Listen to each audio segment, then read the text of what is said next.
Hi, guys. Welcome to another episode of Love Tribe.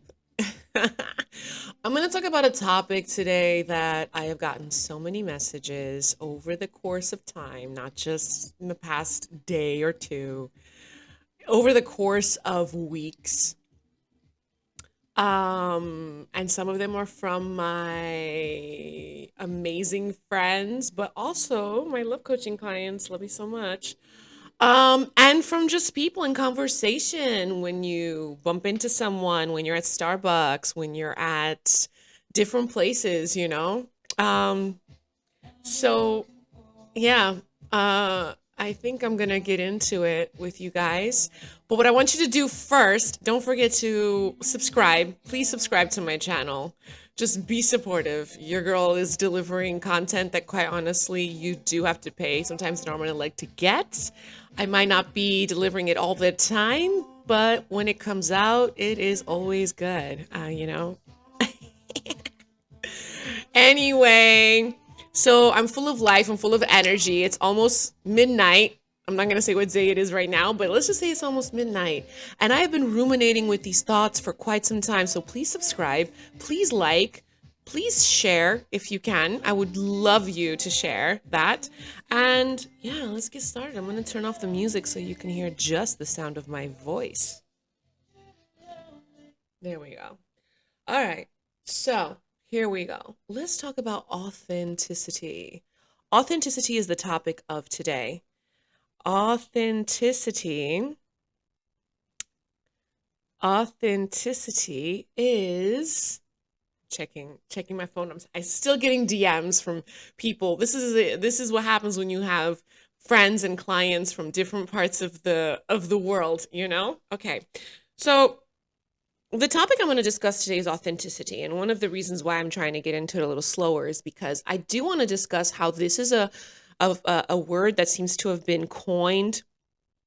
Um, this is a word that has been coined to too much, a lot, like all over the place. And we hear it and we're like, yeah, be authentic. Yeah, yeah. Be authentic. But it's like an abstract word. It's almost like organic chemistry, where you might know how chemical bonds are made and such, but it's like stuff you don't see in front of you ever. So to you, it's abstract. Authenticity is your ability to be your genuine self that at one point you were in your childhood with the wisdom you have of today. That's authenticity. It sounds so complicated when I explain it that way, but it's very easy. If you think back to when you were a child and what you did and didn't like and how you would express yourself before, layers of what other people think of were put on top of you, before layers of like what your mom or dad will say to you, before layers of even like you comparing yourself to other people in your family or friends or even a part of the equation of your life. Just think back to that moment, that part of you in your life. And then think of the wisdom you have today from the experiences that you have garnished along the way of your journey. Combine the two. Now, it is definitely been shown that happiness is directly linked with your ability to be authentic. But being authentic doesn't mean, living in my truth or doing me, because both of those are selfish. And authenticity is not about being selfish. Authenticity is genuinely about being your truthfully who you are, while at the same time understanding who you're sharing it with, because you're using wisdom that you've already acquired from experiences, and wisdom allow for you to have a higher level of empathy, hopefully, because wisdom allows you to understand what it's like to be in another person's shoes. So authenticity is your capability to find your happiness and make your happiness a choice every day. How so? By being yourself. I'm going to share some examples. I'm going to share some examples related to my personal life. And then also related to my experience with clients and coaching. And then propose that you try something.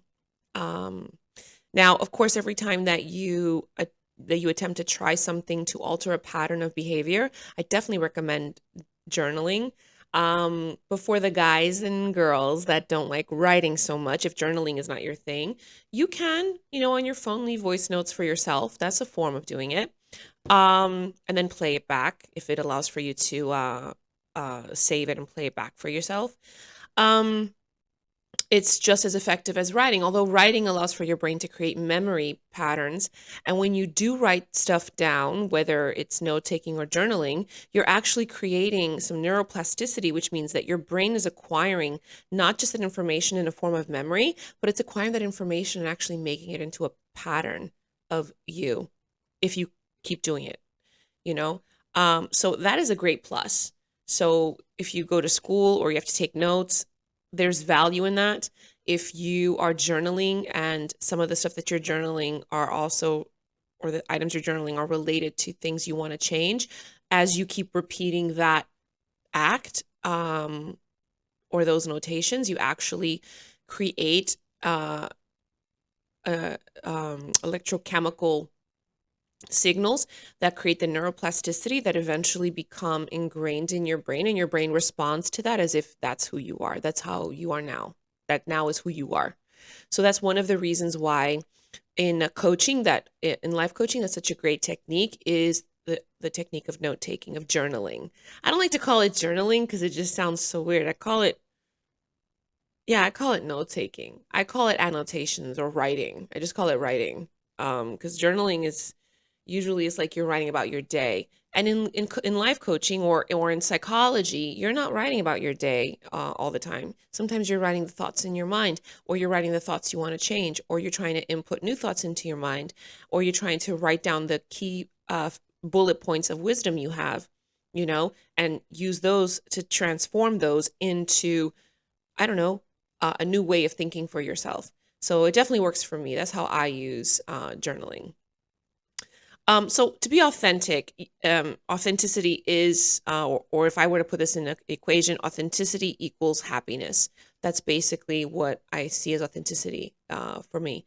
Um, when I was younger, I was, and this was around like middle school time. I was so into academics and I was so hard on myself. I couldn't get a C, and sometimes getting an 80% on anything made me feel like such a failure. Forget when I got Fs. When I got an F on anything, which I got a F, I started getting Fs in math when I was in the seventh grade because it's like my brain with puberty was just transforming. And so I started getting Fs and it really freaked me out.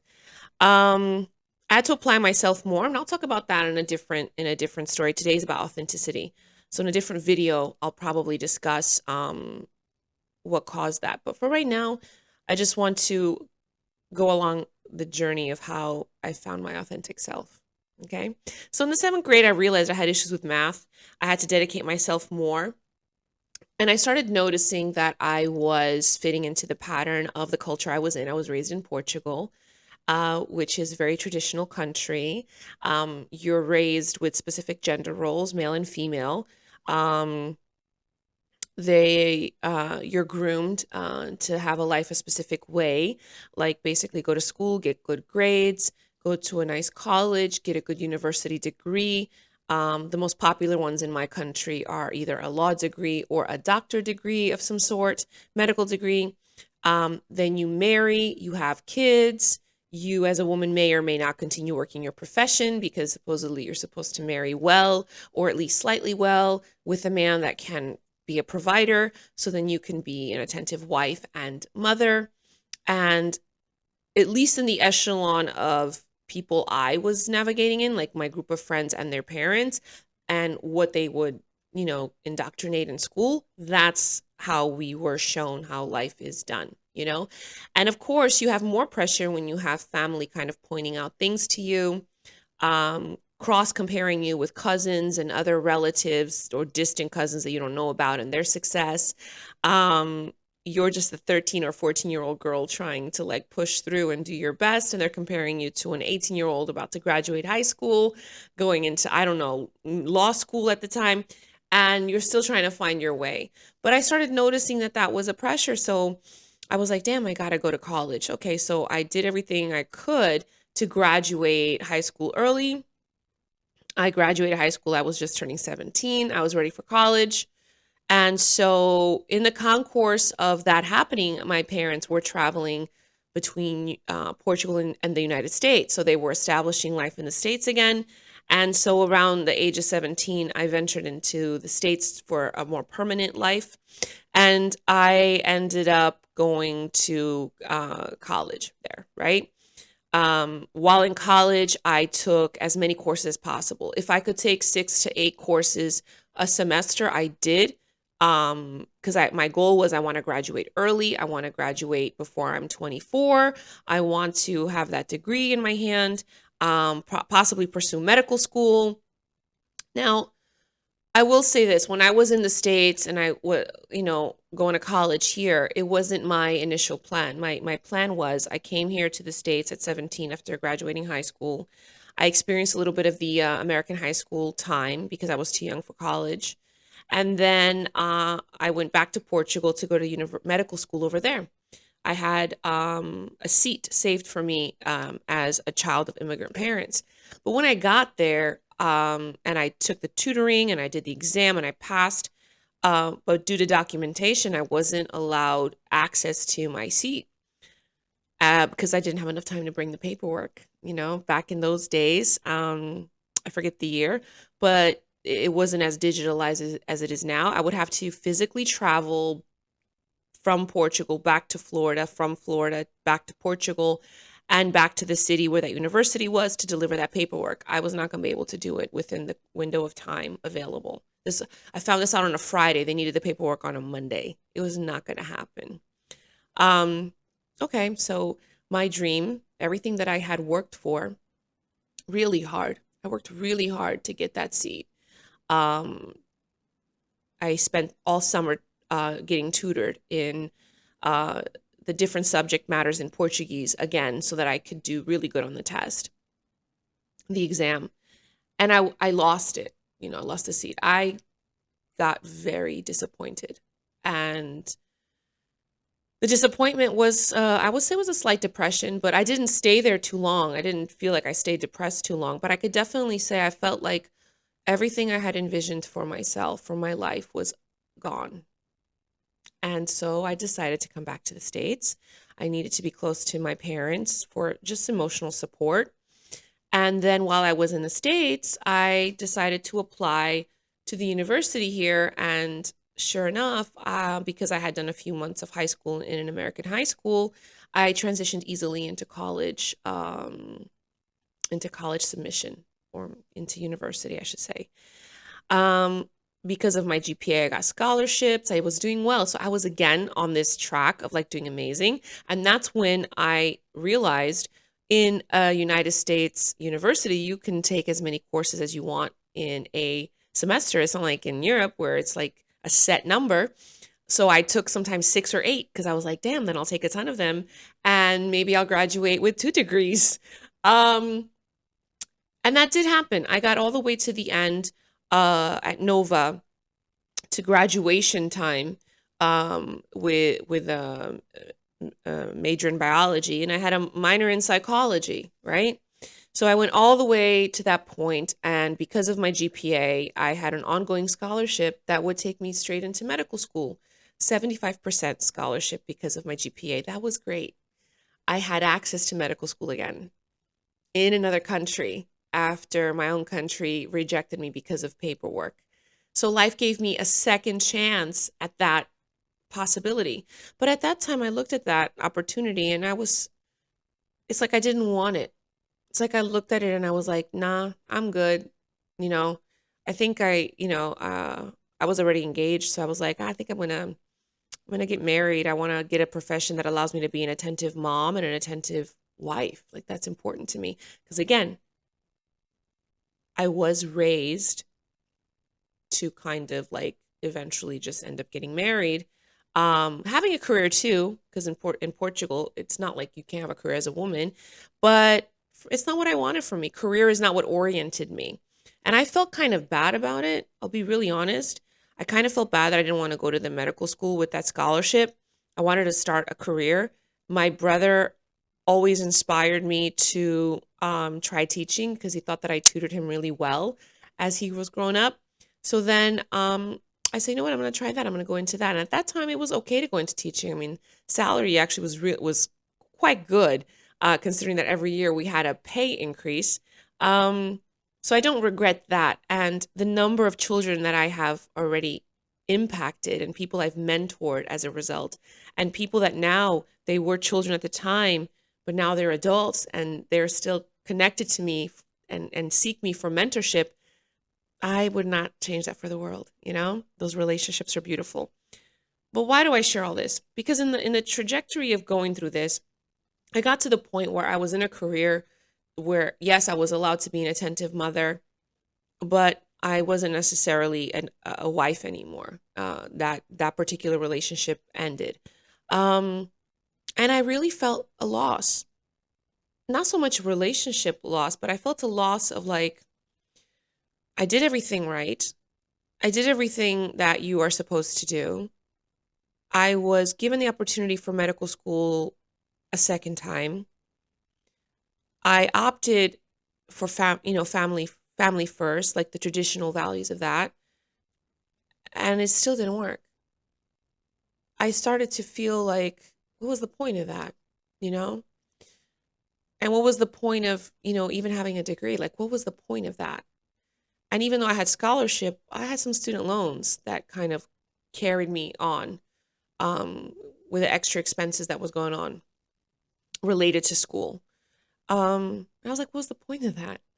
And at the same time, here I was now as a mom having to be the hero and savior and watching over of this beautiful little angel, when meanwhile I was still figuring out life myself, even though I was already 27 at the time when this took place.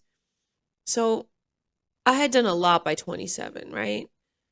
um I definitely can say that academically I've always been successful, and cognitive things have always come easy to me, but it seemed like life just was not. Well, this is what I realized, and this is now, in a different decade of my life, looking back retrospectively, I decided to shed the parts that I chose to just say, this is not who I am. This is not who I want to be anymore. Starting with, one of the things I had to shed was the fact that, when people around me would say, well, now you're a mother. Um, that's just one facet of me. That's not the entire me. Oh, well, you're a teacher. No, that's just something that I perform for X amount of hours a day. It's not who I am 100%. Oh, well, you know, um, you can only stay in this arena because uh, you're a teacher and you can't do this or you can't do that. Not necessarily. Like, I still want to do other things in life. I'm not just going to live stuck in only one field of work, because that field of work has, I don't know, a certain boxed in mindset that that's how you behave. Now, I'm not saying that everyone else that's doing that has a problem. I'm saying for me, authenticity means unique, individual. It means you. So you can't really describe how you found your authenticity or hear someone describe how they found theirs and take it on a personal level to yourself. You can relate to it, but you can't be taking it personally with their sharing how they got there. It's the perspective that led them to find their authenticity. So I was in a career that started to make me feel like I was boxed into a certain way of being and thinking. And I had to shed that. I had to shed the fact that I don't stop existing because all these other things are happening, you know? And there was something that took place for a large number of years of like all of my 30s. I was in a situation that was extremely intense and emotionally hurtful. And all I could say is that that situation, I could definitely compare it to having my face just rubbed in the mud tremendously, nonstop, nonstop, where I almost feel like I didn't even have my decade of my 30s. Like it didn't exist. It did not exist. I didn't exist as a person. And the reason I didn't exist because I was particularly in a place where I had to represent my child for a specific number of reasons. I was in a position where I couldn't allow myself to fall into a deep emotional negative state because I needed to keep working. And sometimes not just working one job. Sometimes I worked three. And then I was in the event production world at the same time in that time frame between the age of 29 all the way to 40. And so it kept me pretty busy. That kind of kept me pretty busy, met a lot of people. I was in mind frames that were not healthy sometimes around those individuals. I never tried anything crazy other than just drinking your occasional alcohol. But I will say that being in that environment does start to make you realize how materialistic people are and superficial that they are. And eventually you start to realize, oh my God, I think I thought I felt myself realizing that I thought that that's the level I wanted to reach in my life for myself, only to realize in those experiences, no, that's not. I don't want to be in that.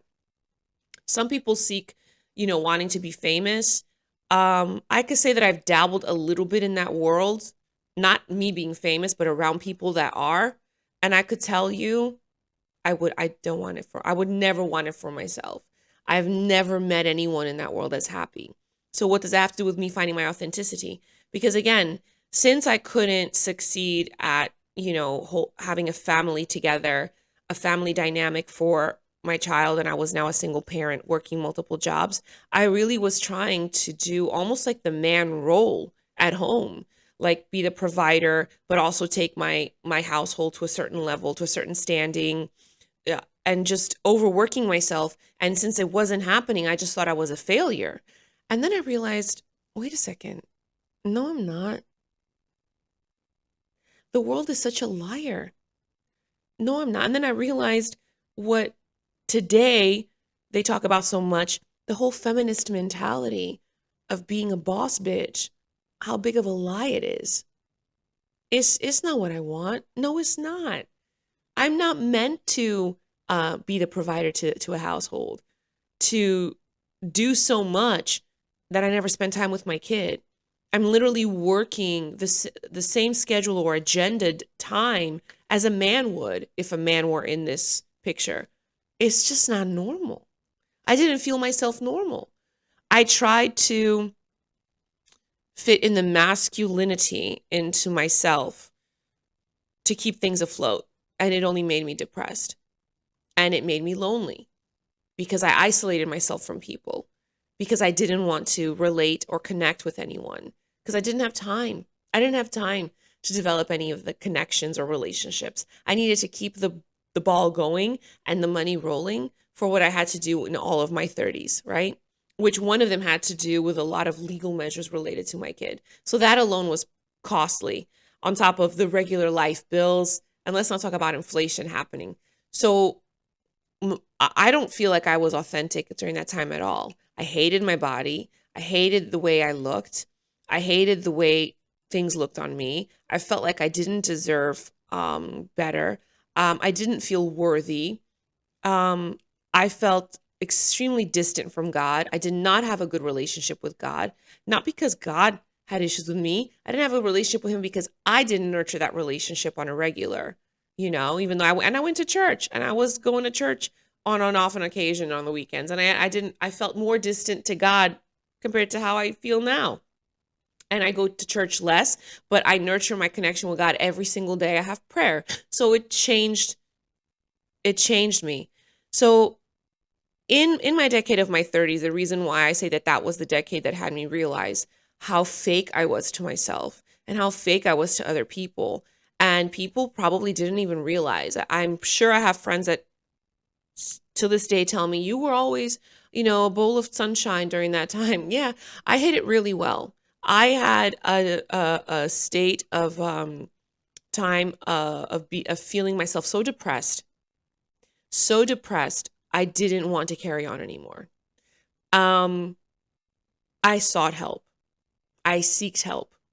Now, when I got out of that state and I realized how much time was passing, and I realized, what am I doing with my time? I didn't even have time to like enjoy, I don't know, a sunny day just taking a walk.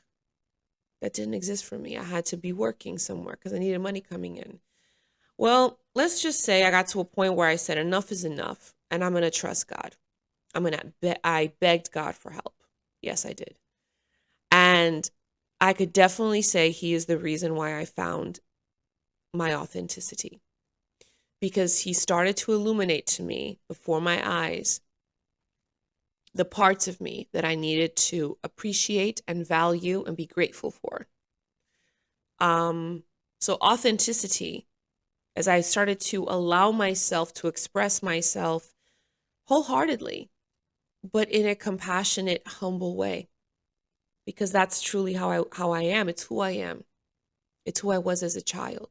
As a child, I was an older sister. I was protective of my brother, love him super, super, super, like to the end of this earth today. But at the time as a kid, when I was a little girl and he was born, I was older, I adored him.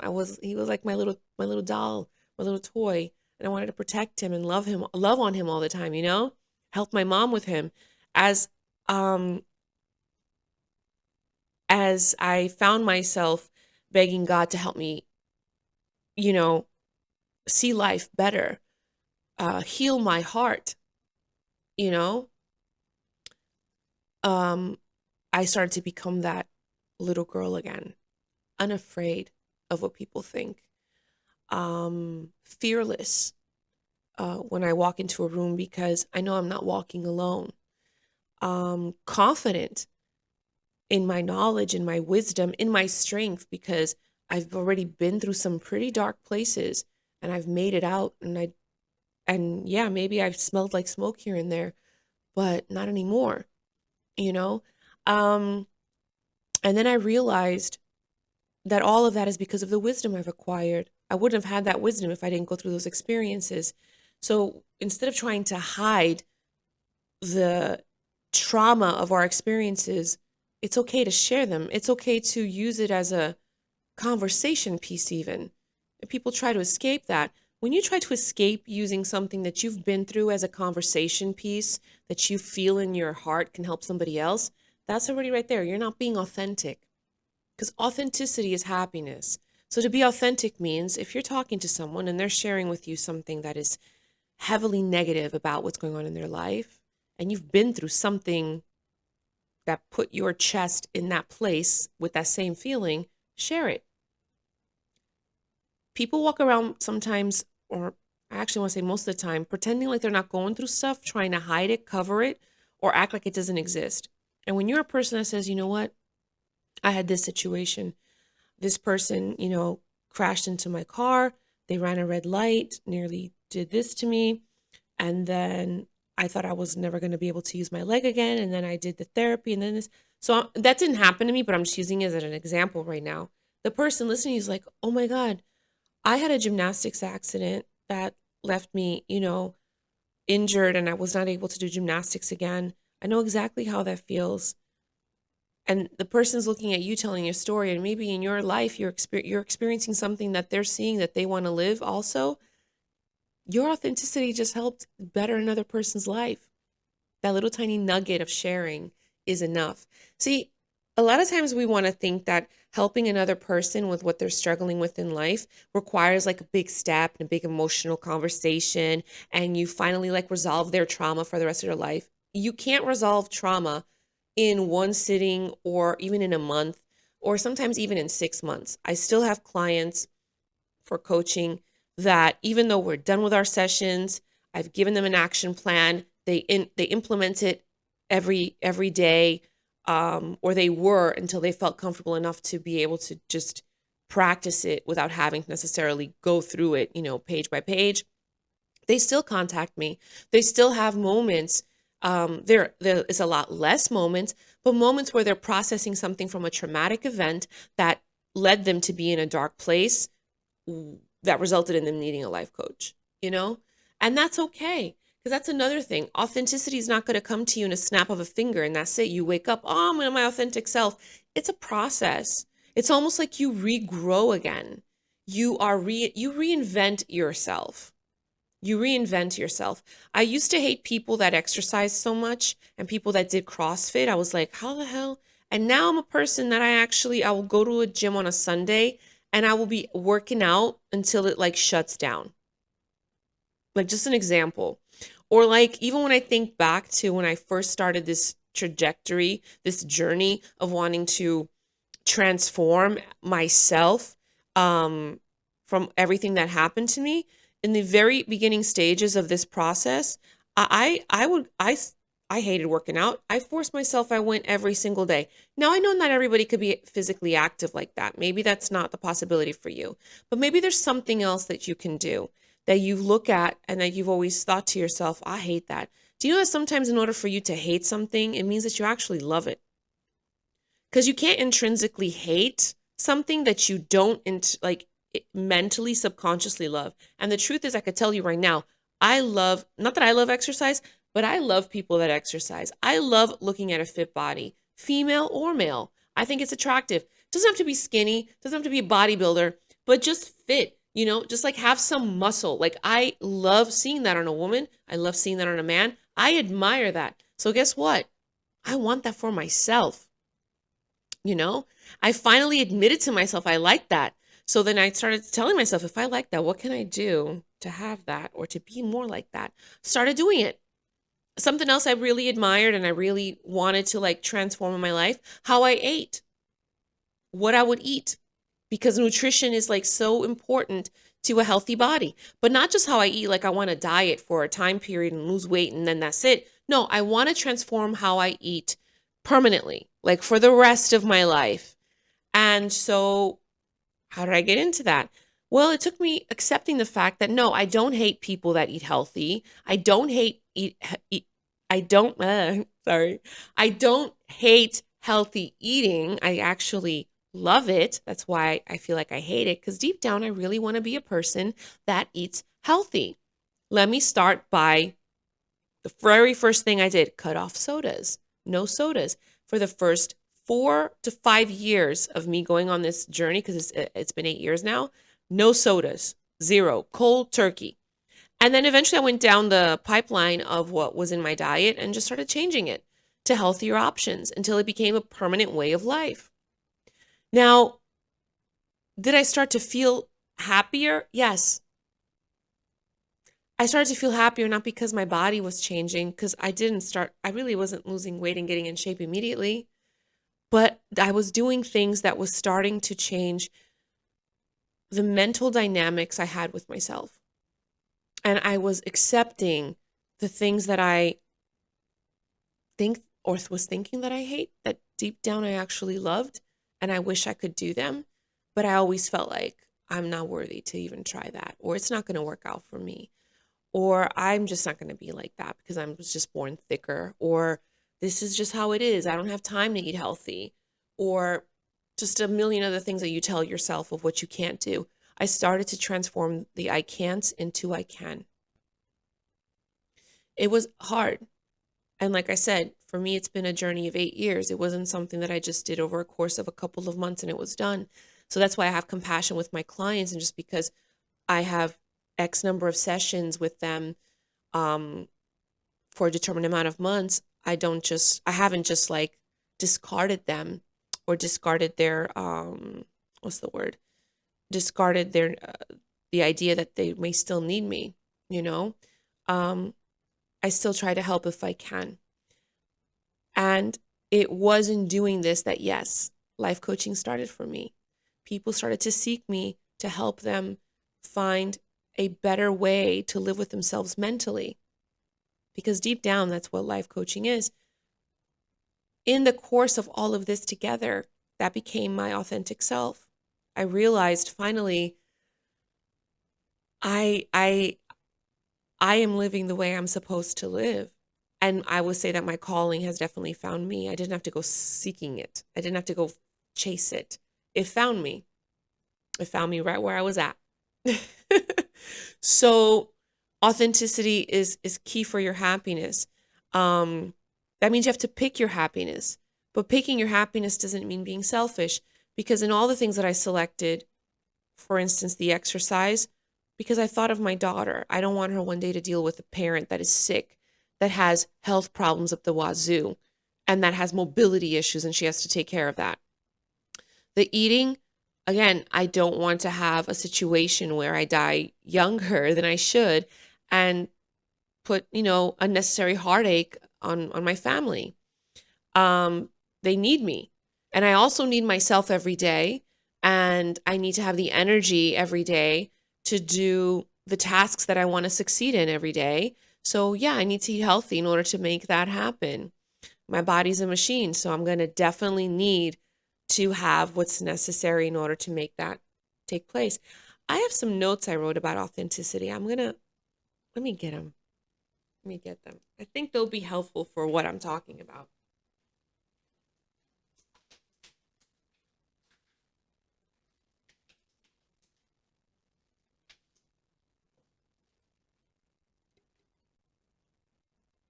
Let me put my earpiece on so I could hear my voice, because I have a tendency to maybe talk too loud or scream. Not scream, but like when I laugh, I might scream. So I do, like I said, I do have different kind of books that I write. I don't journal. Yeah, it's just that journaling is like an everyday thing. And if we have to come up with a better word for something that you do that's not journaling, like what you do in every day, but it's just writing your thoughts. Um, Reflections, I guess I would call that. All right. So I wrote here that authenticity equals happiness. You have to follow your true calling. And what is that going to be? It's going to be what your spirit tells you.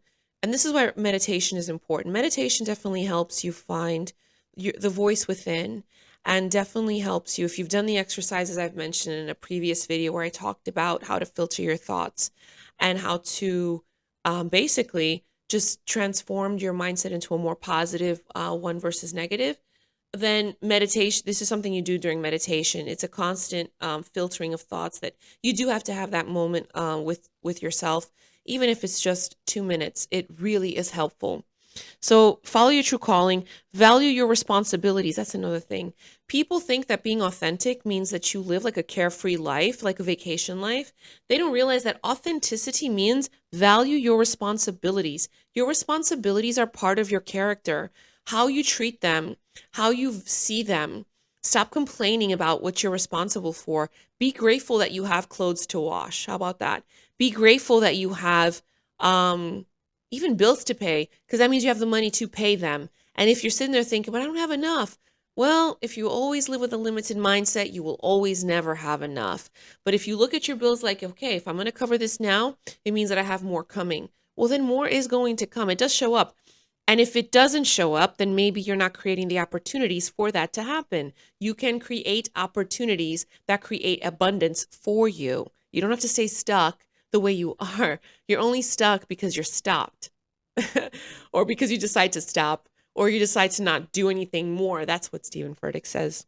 So, okay, avoidance kills authenticity. Now, in psychology, there's like these big terms now that are used for connections and talking about ways of attaching in relationships, and avoidance tends to be one of them. I have to tell you, avoidance kills authenticity. If you are avoiding people, if you're avoiding situations, you're avoiding confrontations, you're avoiding even tension, you are not being authentic. You're not being authentic. And you might say, but what if that's how I've always been, that I'm being myself, I am being authentic? No, you're not. Because avoidance stems from your lack of wanting to resolve a problem. And when you don't resolve a problem within, remember the story I said about myself?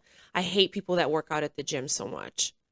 I actually hated them because deep down subconsciously, the problem was that I loved them and I thought that I couldn't be like that because I was embarrassed of my body and of myself to be in a gym doing that. How do I resolve the problem? Stop avoiding the gym. Stop avoiding exercise. The same thing came with eating. Oh, people that eat healthy. How can you be a healthy eater everywhere you go? That's so annoying. I hate that. Subconsciously, I actually liked it. I liked the idea of healthy eating. I wanted to be a person who was able to do that. How did I solve that problem? I started to avoid, or I shouldn't say avoid, I avoided putting into action taking unhealthy foods out of my diet. I decided to stop avoiding that and start addressing that. So avoidance kills your authenticity. Another thing that I avoided, I was avoidant when it came to my relationship with God because I felt unworthy. How did I fix my relationship with God? I addressed my avoidance by having a conversation with God, by starting to pray again, by asking for genuine forgiveness because I really had repentance. I was full of it. Okay? So addressing problems allows you to get closer to being authentic. Being avoidant, even in relationships, I started dating, and for whatever reason, it's been difficult to connect with anyone. And in moments where someone has been having chemistry with me that I just feel like, no, I could be avoidant. I could ghost the person, but that is not me being my authentic self. Because my authentic self would not want to, I don't want to be hurt. I don't want someone disrespecting me, hurting me. And yeah, does that happen? Sure, it does. But that says more about the individual doing that than it says about me. So since I know what that feels like, and I'm grateful that people do that to me because I know what that feels like. So you know what? I'm not going to act like that because I don't match energy. So how do I avoid a situation of tension where I'm not feeling the chemistry and I've had to let the other person know? I address it. I address it how? By getting on the phone, okay? And being like, I know we had a great date. It was really nice. Really appreciate everything. Paul, you're a great person. Um, you're like such a wonderful catch. You really are. And I was really genuine because he really was. But unfortunately, I'm so sorry. I just I don't feel the couple chemistry. I don't feel it. It's not going to work out. You don't avoid, you address. When you avoid, you're not authentic. When you avoid, it kills your authenticity. When you avoid, you feel guilty with yourself. The amount of guilt that you carry because of avoiding problems, whether it's with people, relationships, things, whatever, the amount of guilt and tension that you create in your physical body is not worth it. If you address everything that you're avoiding right now, let's say tomorrow you decide to start addressing some of those things you're avoiding, more than half of the weight that you carry in your body of tension that damages your ability to move will be lifted. I've lived it, so I could tell you that that's the case, okay? So another thing I wrote is that anxiety, because yes, can authenticity be affected by anxiety? 100%. Anxiety is brought on by fear, which keeps you stuck. The whole point of fear is to keep you stuck. So you got to watch out around you. What is causing you to be afraid? What is triggering fear in you? Is it being alone? Is it not succeeding in what you're applying yourself in? If you're a kid, if you're a teenager in school, is it the amount of work that you're going to have coming up, a new school year, or the work that you're in right now with your classes is overwhelming, is stressful, it's giving you anxiety because you feel like you can't handle it all? It is okay to have a balance with your school and your mental health, and communicating that to your parents. Don't avoid it. Don't avoid the class. Don't avoid the classwork. Address it. How can you address it? And even though you might be a teenager, and it should really be the adults who help guide this, but sometimes adults don't even realize this. If you have this technique and you start applying it early in your life, it will become more helpful. You become such a confident individual and grow into a confident adult. But if not, you could apply it later on too. If you are already an adult right now and you're listening, Don't avoid what is causing tension, what is causing stress. Don't avoid it. I have had situations sometimes, even with companies, things that I have to pay, and your girl is hustling by herself. And yeah, life is great, but sometimes life is not when it comes to numbers in the bank. And what I have to say, get on the phone, call, talk to that company. This is they realize they made a mistake. They refund you something, or sometimes they extend a time for you to pay something. Why? Because you address it. You don't avoid it, you address it, you know? Now, there are extenuating circumstances where sometimes you have to put things on a back burner for a later date. You're not necessarily avoiding it. You're just going to take care of it in a different time. Okay, you're still addressing it. Avoiding is completely like forgetting it exists and never like addressing it ever. That's avoidant. And being an avoidant, although they try to in psychology validate how it's caused by this or caused by childhood experience or caused by a lack of this or a lack of that, let's all remember that there isn't one person right now on the planet, I don't think, that's never seen a superhero story. And everybody always has a superhero idol or a superhero they admire. If you can admire a superhero because you see their behavior, then imitate that. A superhero is not avoidant. A superhero literally flies in or goes into the problem all the time. They don't avoid it. Even if they have romantic relationships, they don't avoid being honest. They don't avoid the person. Okay? Now, I stress a little bit on avoidance when it comes to authenticity, because to be your authentic self means you have to be confident. Authenticity won't really be existing if confidence isn't there. And confidence is what's going to come out from the fact that you are being true to yourself in a compassionate, humble, not selfish way. And because of that, making the choice to be happy every day is easier rather than harder. The reason people struggle to choose happiness every day is because they already feel overwhelmed over the fact that they're not even choosing themselves every day.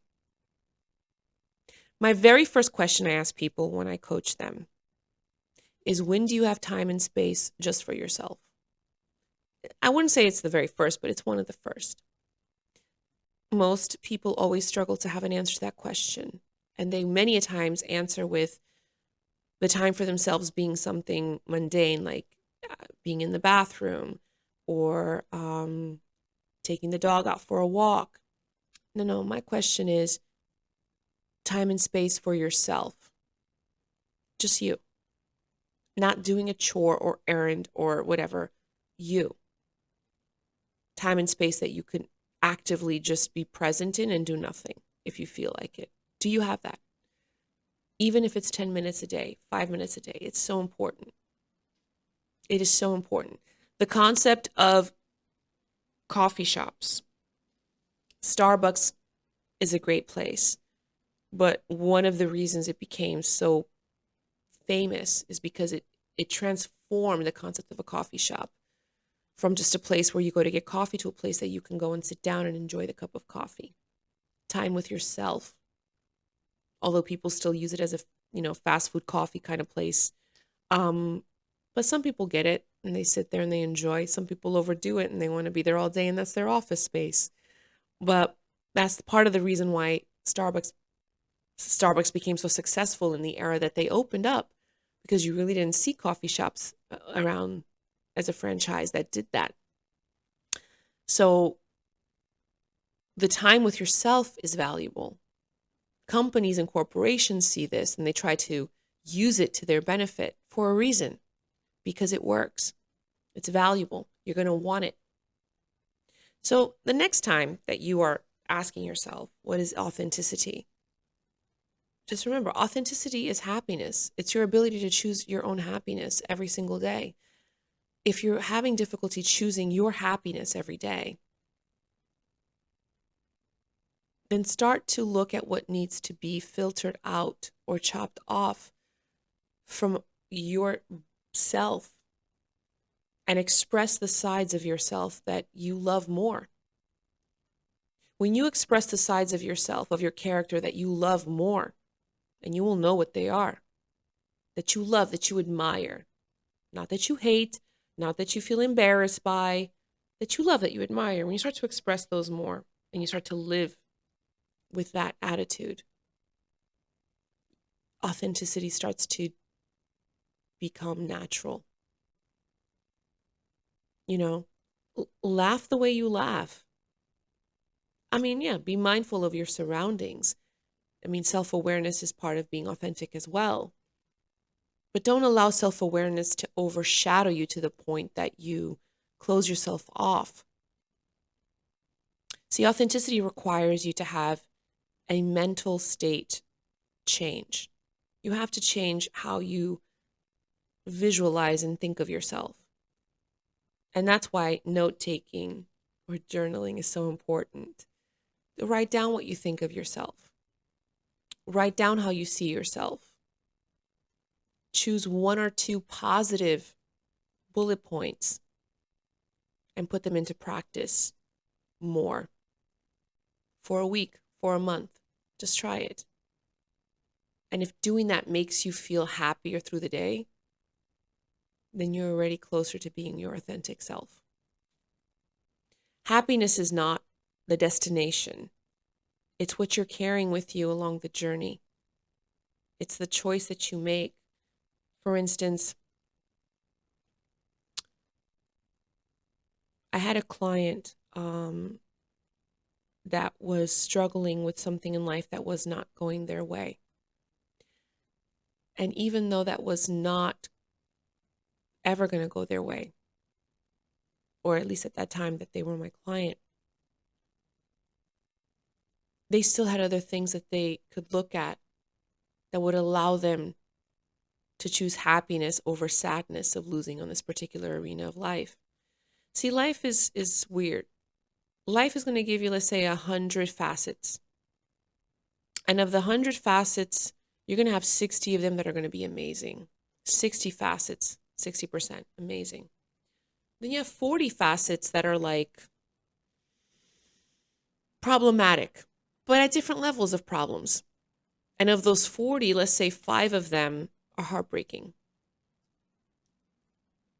What we tend to do is we tend to look at life and look at all of those 100 facets and just look at the 5 that are heartbreaking and be disappointed with life completely. And then look at the other remaining 35 of the 40 that are not so great and be like, oh my God.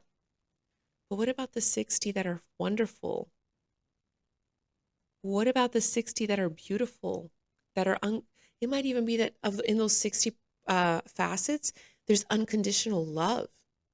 What about that?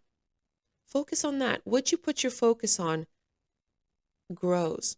But sometimes it doesn't grow in terms of numbers. Sometimes it grows in terms of value. That because of that, I am not going to let this make me upset today.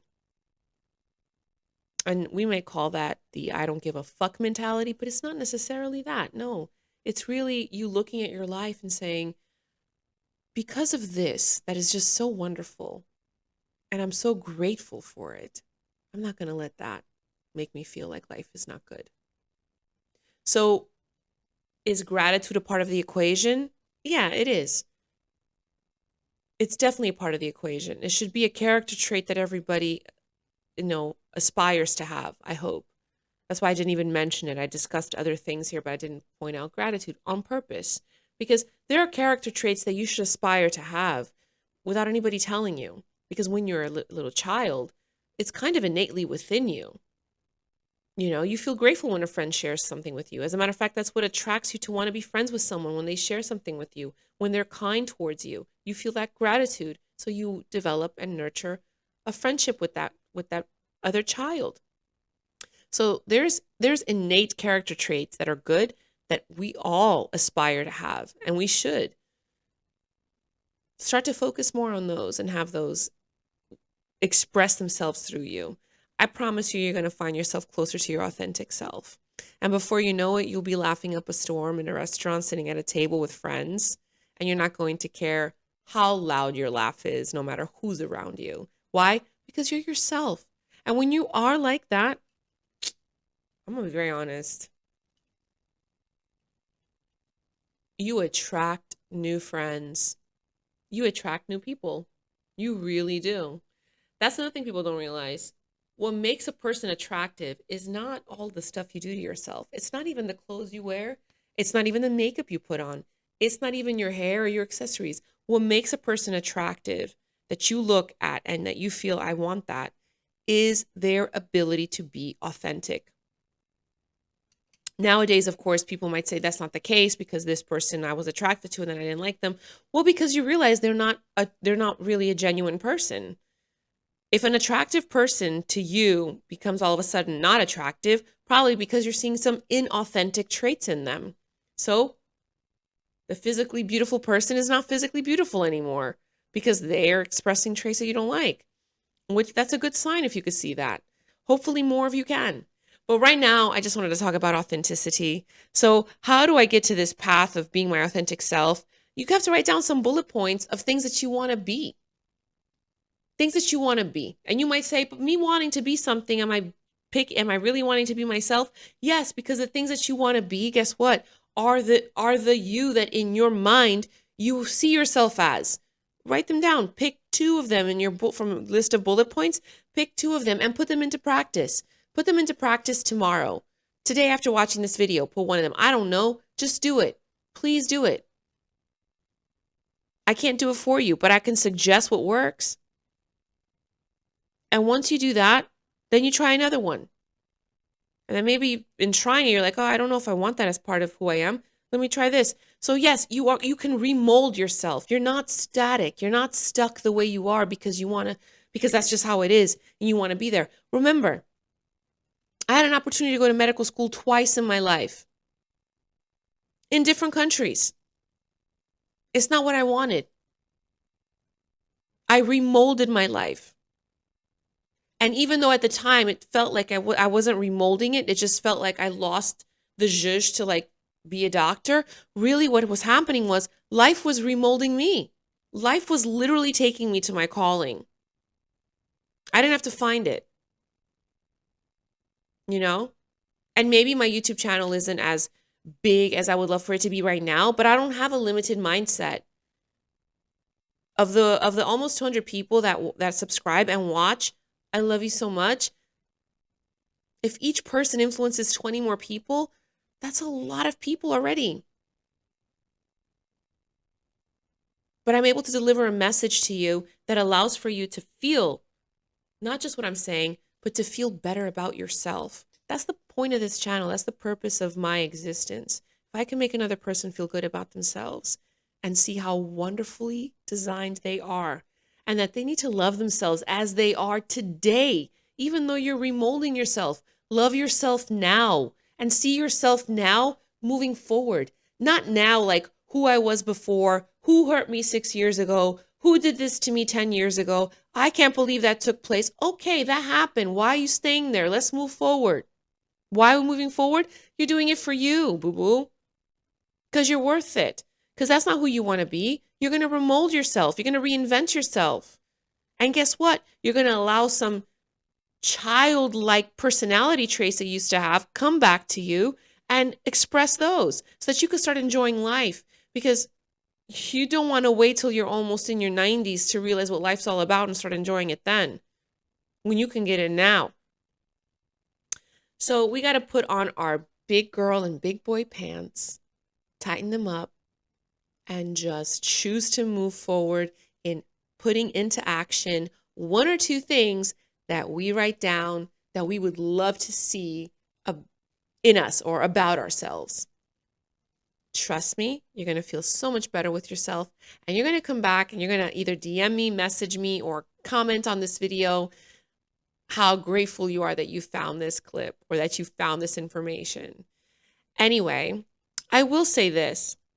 I will say that although some of what I was speaking seems like a bunch of information that, wasn't necessarily organized, I don't read from a script and I don't have a teleprompter.